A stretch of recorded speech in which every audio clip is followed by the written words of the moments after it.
Ko and Ambassador of Eritrea to Kenya, Your Excellencies, Ambassadors and High Commissioners present, distinguished guests, ladies and gentlemen, good afternoon. It is my great pleasure to join you today for the launch of the State Department for Diaspora Affairs Strategic Plan 2023 to 2027. This strategic plan is particularly important considering that it is the first for the State Department for Diaspora Affairs, which was established in January 2023. I wish to congratulate you, Madam PS, and your team for the hard work and enduring process that has made this achievement possible. The plan we are launching today is informed by the Constitution of Kenya and various policy and legal frameworks that emphasize planning as the basis for budgeting. It reaffirms the government's commitment towards strengthening partnerships with the diaspora, who are a central part of the Kenyan social fabric. The diaspora have and continue to play a major role in the country's socio-economic transformation. Besides remittances, the diaspora is a key source of skills, expertise, and technology transfer that are necessary ingredients for our economic transformation. Through the diaspora, Kenya is able to attract cutting-edge technologies and rare skills that may not be available locally. As a testament to the importance we place on our fast-growing and vibrant diaspora population, Kenya established the State Department for Diaspora Affairs 21 months ago. This has enabled the government to address the specific and peculiar needs of the Kenyan diaspora in different countries and regions. The strategic plan provides a holistic and robust framework for addressing diaspora-related issues with an emphasis on diaspora welfare as opposed to just remittances. Additionally, we have operationalized a 24-hour call center to ensure that our diaspora have access to prompt assistance regardless of where they are in the world. Taking advantage of the ever-growing digital space, we have also onboarded critical services for the diaspora on the eCitizen platform, making it easier for the diaspora to access government services seamlessly at any time from anywhere. We have made other key achievements, including the following: development of the Diaspora Policy 2024 to respond better to the needs of the diaspora, evacuation of Kenyans from high conflict areas in various parts of the world, including Sudan, Israel, Palestine, and now Lebanon is on the queue. Strengthened dialogue and partnership with the diaspora, creation of an enabling environment for diaspora investments, and developing a global labor market strategy. Ladies and gentlemen, Kenyans abroad make direct investments locally, providing social support or creating an enabling environment for Kenyan exports. Their contribution is evident in various sectors of the economy, including education, health, housing, agriculture, tourism, and trade. It is worth noting that remittances grew to USD 2.8 billion from January to July 2024. That is just the first 6 months of this year, compared to 2.4 billion during a similar period in 2023. And a closer analysis of the trend over the past 7 months of 2024 points to a projected rise in annual estimates from 4.19 billion in 2023 to 4.8 billion US dollars in 2024, a remarkable 14.6% increase. This exponential growth puts the country on track towards sustaining the remittance target of Kenya shillings 1 trillion annually by the end of the strategic plan period in 2027. The increase in remittances not only enhances investments, but also helps to strengthen Kenya's balance of payments and reduce the Kenya shilling's vulnerability to external pressure. Basically, if for some reason the diaspora turned off the taps, our shilling would take a serious beating against other currencies. The strategic plan places the Kenyan diaspora at the core of government planning and acknowledges their role in enhancing the bottom-up economic transformation agenda and achieving the Kenyan Vision 2030. It also resonates well with various global, regional, and national development frameworks, including the United Nations 2030 Agenda for Sustainable Development, the African Union Agenda 2063, and the East African Community Vision 2050. Ladies and gentlemen, as the PS has stated, the government emphasizes the protection, engagement, empowerment, and prosperity of our diaspora. We are deliberate about protecting their rights and championing their welfare, creating an enabling environment for diaspora investments, skills, and technology transfer, and fostering a mutually beneficial and lasting relationship. One of the emerging issues affecting the diaspora's well-being is the portability of social benefits, including health and social security benefits. Whereas some diaspora Kenyans are ready to return home, they grapple with their social benefits tied to their host countries. If they leave, they lose the benefits.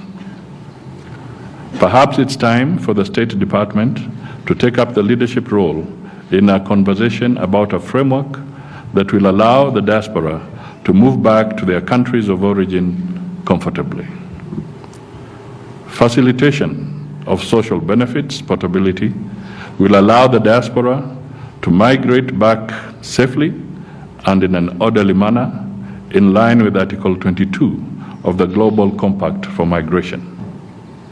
Social benefits portability has key advantages, including reducing the cost of remittances and enabling access to mental health services for those returning home.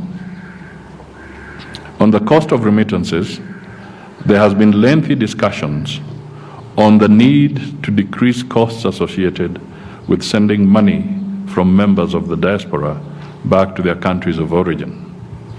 The focus is on the need to limit the cost of remittance to 3% of the value of the money transfer in line with the United Nations Sustainable Development Goal number 10. Discussions include policies and initiatives that will ensure that fees, charges, and hidden costs that remittance service providers impose are kept at a minimum, thereby maximizing the amount of money that reaches the intended beneficiaries. The remittance costs remain high despite calls for reduction. For the viability of social benefits portability, the transaction costs must be reduced.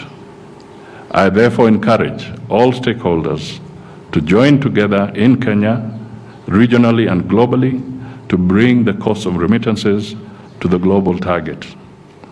The other issue tied to portability of social benefits is mental health. How, one might ask? This is a domain that has not always received the prominence it deserves, particularly in African societies where mental health remains a stigma and a taboo. We cannot ignore the profound impact that mental health has on the overall well-being and productivity of individuals, including those in the diaspora, more so for those who remain in the host country, not willingly, but because they cannot port their social benefits. Knowing that you can enjoy their social benefits even after returning home will definitely give the diaspora the peace of mind to continue working, confident that should the time come to go back home, they will be able to do so in a humane, safe, and regular manner, and they will be cushioned. I therefore task the State Department of Diaspora Affairs to lead this conversation and to forge partnerships with countries that have a similar persuasion to negotiate for social benefits portability. The successful implementation of this strategic plan calls for concerned efforts and sound leadership, as well as effective monitoring and evaluation of results. Towards this end, my office commits to do the following: enhance diaspora trust and confidence by championing their welfare and protecting their rights, enhance the diaspora contribution to GDP growth through higher remittances, spearhead initiatives aimed at positioning Kenya as a global leader in skilled labor export, deepen collaboration and strategic partnerships with the diaspora, and also strengthen the policy, legal, and institutional framework underpinning diaspora affairs. I have no doubt that the State Department for Diaspora Affairs, supported by the parent Ministry of Foreign and Diaspora Affairs, has the requisite capacity for effective implementation of this strategic plan. All stakeholders and partners present will in one way or the other contribute to effective delivery of its implementation and outcomes. We look forward to building a vibrant community that will support the government's agenda for deepening the contribution of the diaspora to Kenya's socio-economic transformation. Ladies and gentlemen, let me just have an extra 2 or 3 minutes to emphasize one or two things. First, I really want to appreciate our colleagues from various countries and institutions for joining us here. This is very, very significant. In fact, I'm pleasantly surprised that the representation is this broad. Thank you for being here. It calls for us to share experiences, learn from each other, and focus on the areas that we can jointly target, as I have indicated in my remarks, to improve the whole environment around the diaspora, because we all have them. You have them, we have them. The globe is such that there's a lot of mobility amongst the human society. So we need to work together and improve on the various environments that we encounter. The second thing I may just want to touch on is something perhaps closer to home.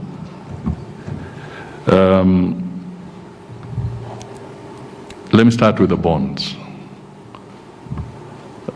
I had an opportunity earlier, because we are beginning to work on a little more closely on the diaspora bond. I went to MIGA. This is one of the World Bank agencies, the multilateral investment guarantee agency of the World Bank. And we got talking, and they said that a more recent bond that they have is India.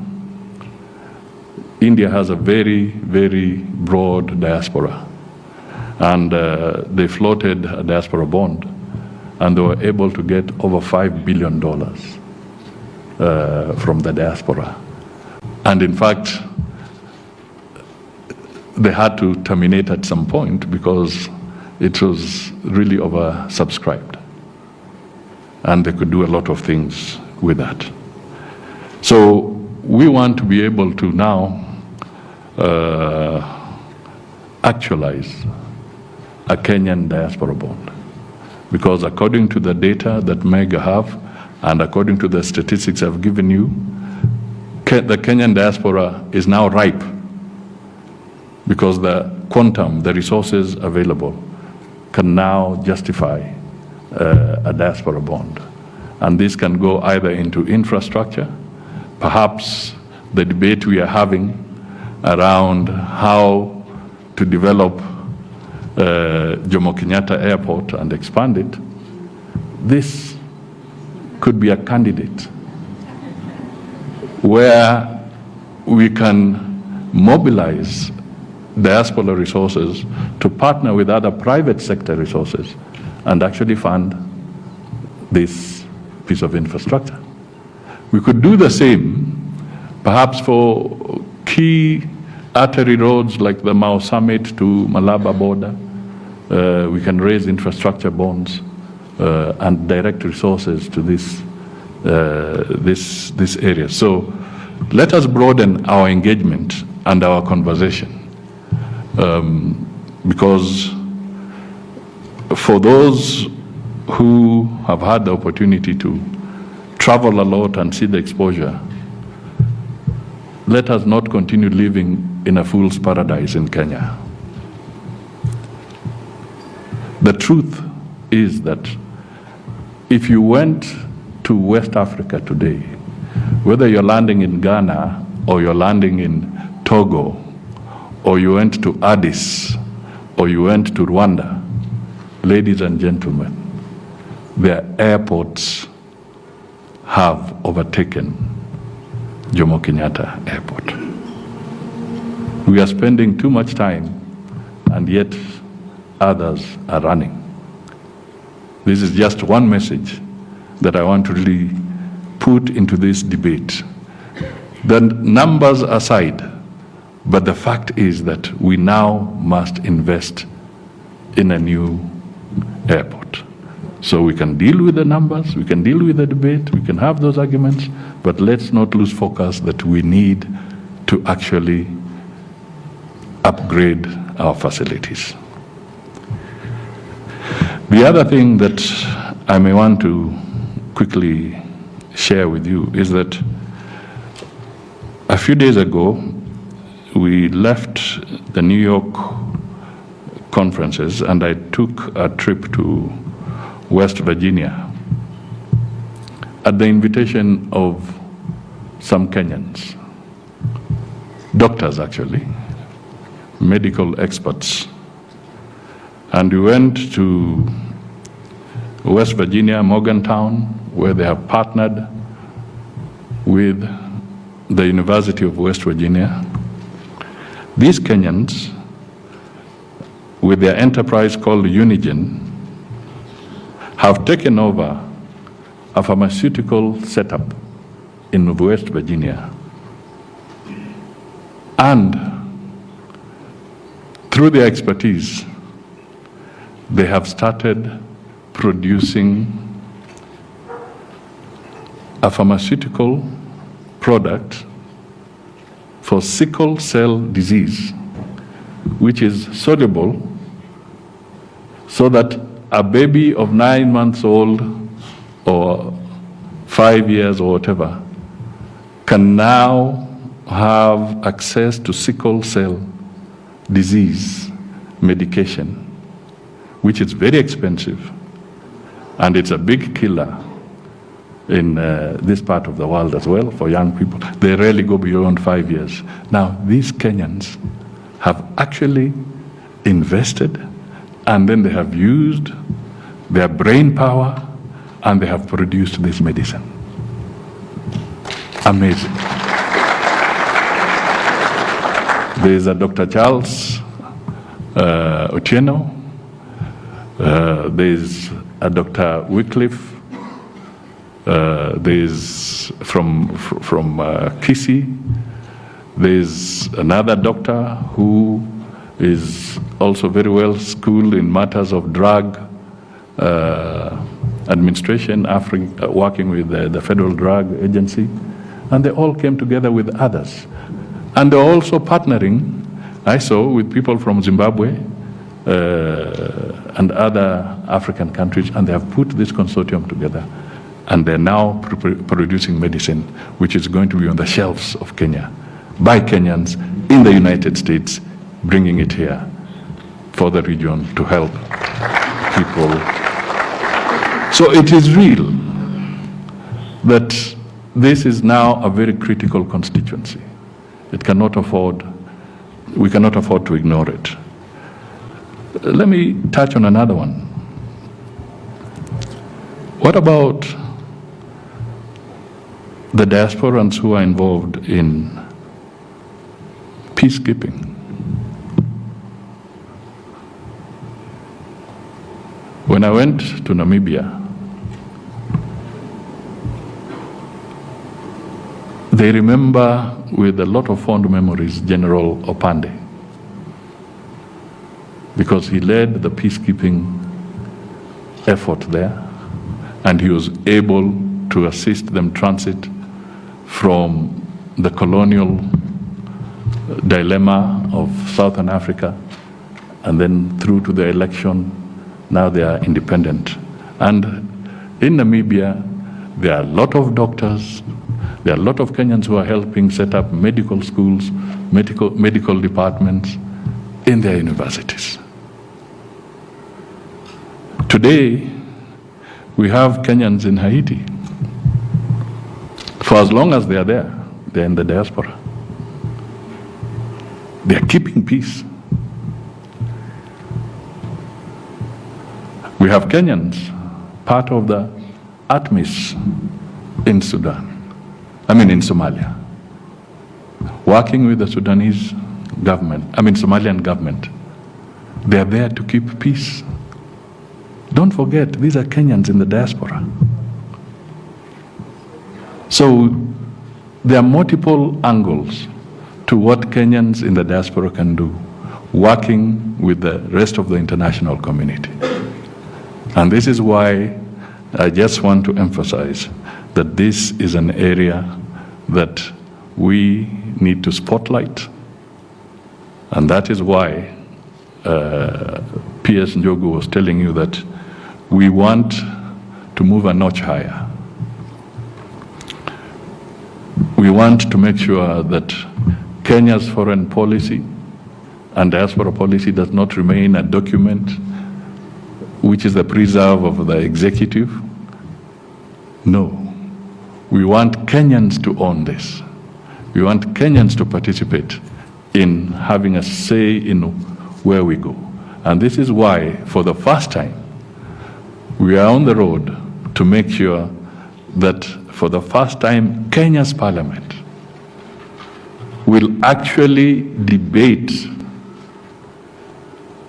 a sessional paper covering Kenya's foreign policy and the diaspora policy, so that they can be engaged, they can be involved. We were amazed,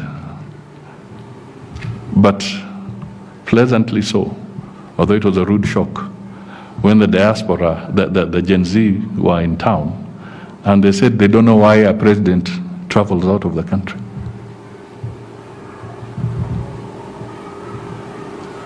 That is a very serious statement as to where we have been with our foreign policy, with our engagements.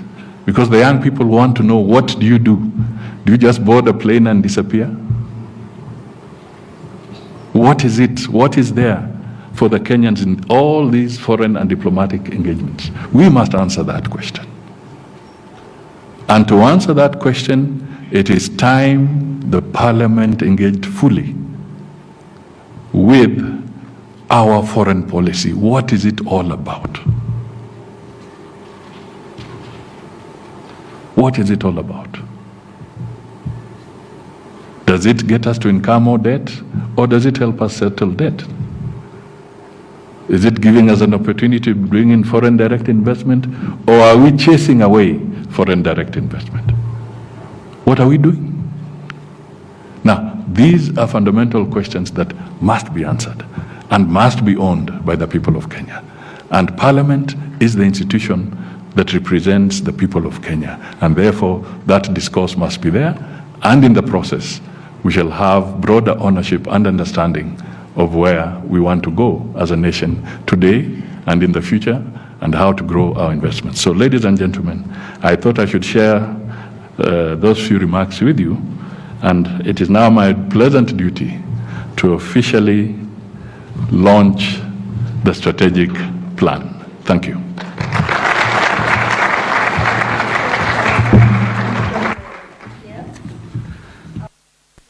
Excellency, we are going to have a countdown.